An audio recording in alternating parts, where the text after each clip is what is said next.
Bismillahirrahmanirrahim. Hey, hello, welcome back to my channel Chemistry Zone. Today we are discussing the very interesting topic of atomic number determination. How Mosley performed an experiment to determine the number of different elements and how he introduced the term atomic number, even though at the earlier time it was used as the position number.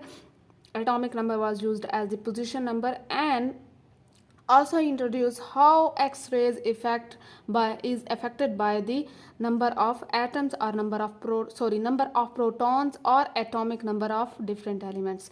Let's get started in this video. Before starting this video, please subscribe my channel for new updates.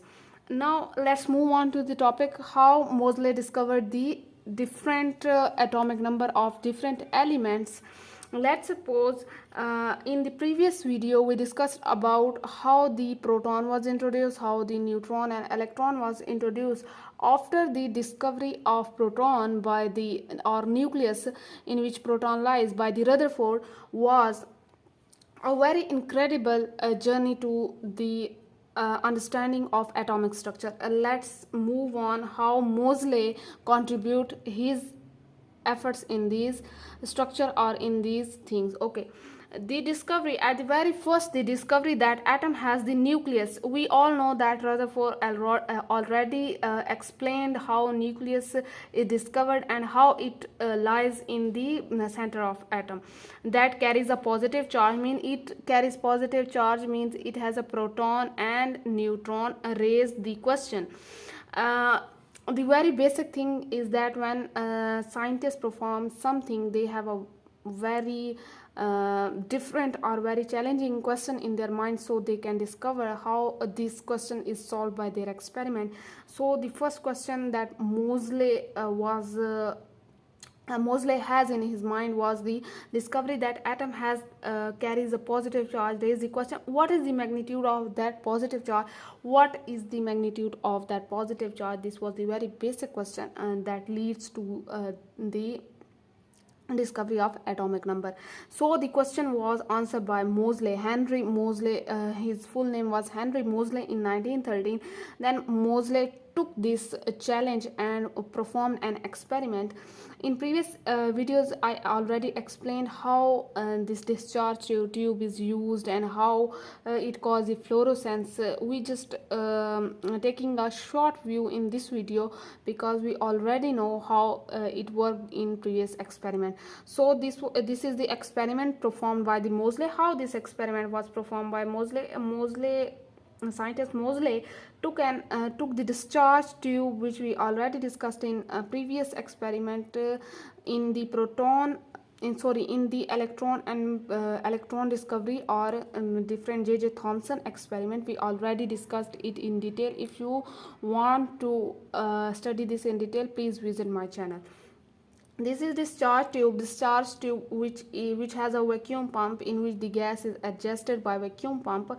This is the cathode. Cathode work as the emitting cathode rays. It is the source of cathode rays, or in other words, it is the source of emitting electron rays.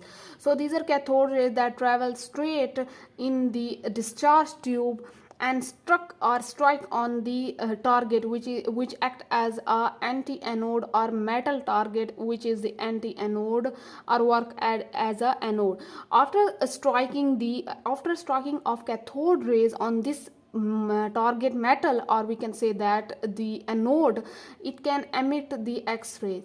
So what are these X-rays important in this experiment? Because due to these X-rays, if the X-rays are short or low, it can tell us about the positive charge on the nucleus or proton in an atom's nucleus. So this is the very main thing in this by determining the atomic number. Moseley discussed that the X-rays emitting from the anode tells us that how much element has the number of proton. Either it has a increase in proton or a large number of proton, either it has a less number of proton.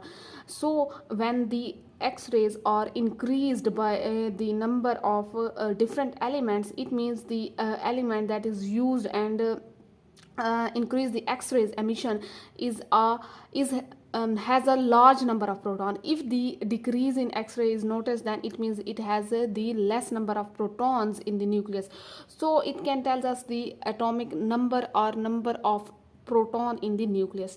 Okay, now these both are connected to the high voltage. After applying high voltage, this experiment took place or is performed, in which the X-rays are emitted, which are directly connected to the number of protons of nucleus. Okay, so this was the very short diagram. We discuss how X-rays are related to the atomic number in this experiment, and how atomic number is determined in by the Mosley in his experiment.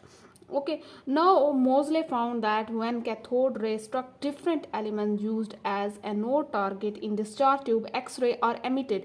So this was the anode. Different target means different element are used as a metal target or anode, in which the X-rays emission is noticed or took under the focus, that how much they emit the X-rays.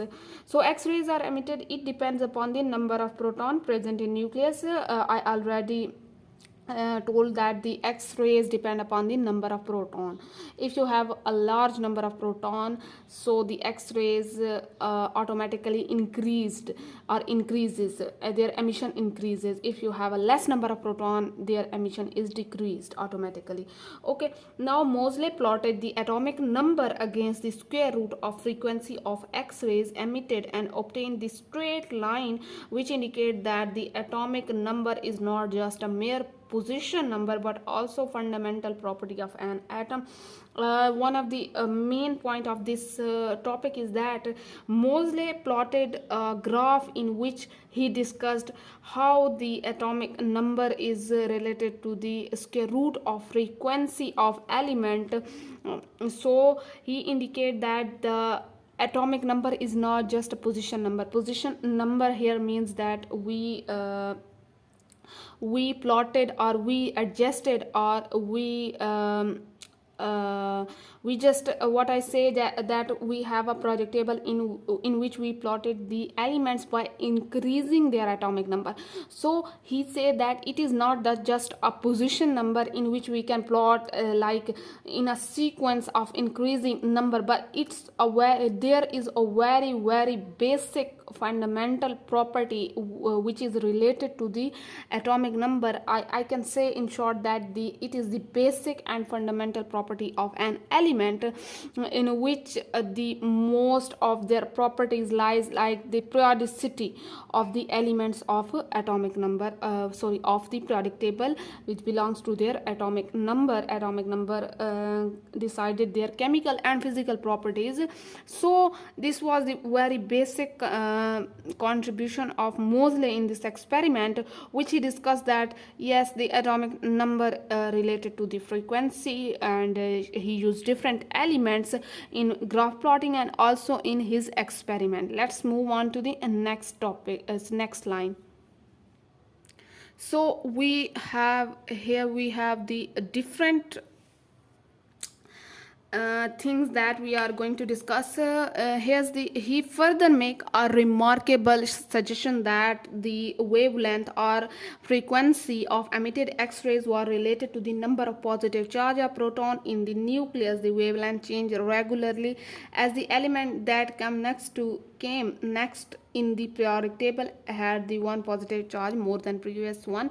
We already know in the periodic table, I discussed earlier in periodic table topics, that the atomic number elements are arranged in the increasing atomic number, and as we move to the next element, we have a increase in one positive charge or one positive proton.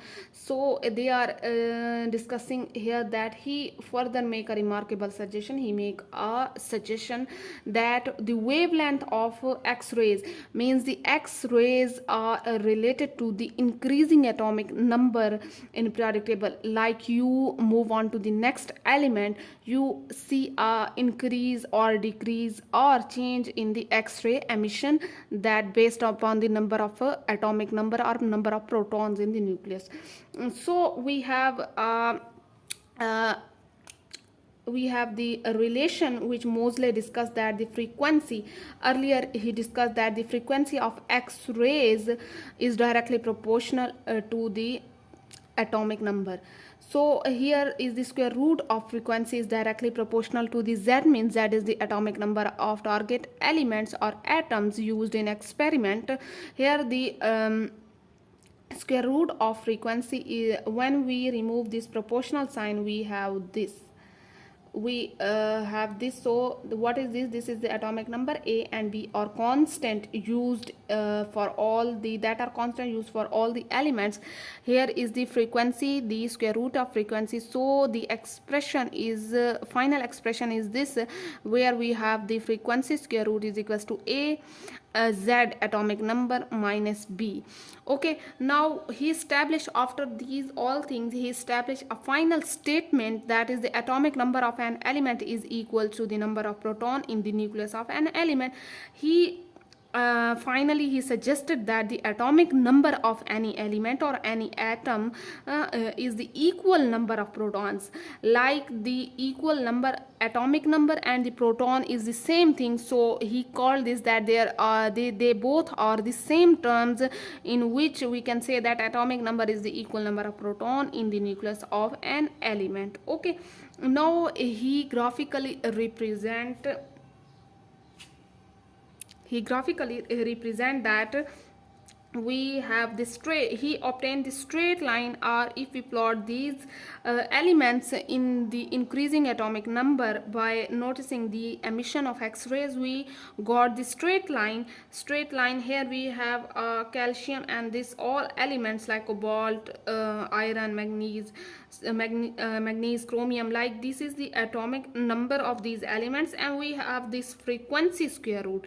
If we plot all this X-rays emission by increasing their atomic number, we can got this straight line. So this was the final graph that is plotted by the Mosley and explained how this is related to the frequency. X-rays frequency are related to the atomic number. So here's the very short lines which are very basic and important. Since atom is the whole electrically neutral, we know that the atom is electrically neutral.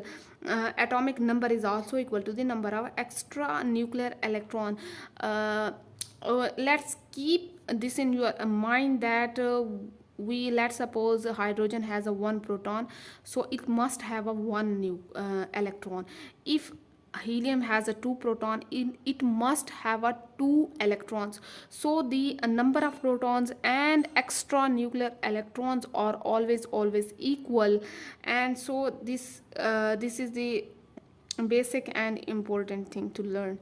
Now the term atomic number is often referred as proton number. If you see this anywhere that the proton number, atomic number or position number, these all the terms are same, so he referred that the proton number and atomic number are same everywhere. It is the number of proton that lies in the nucleus.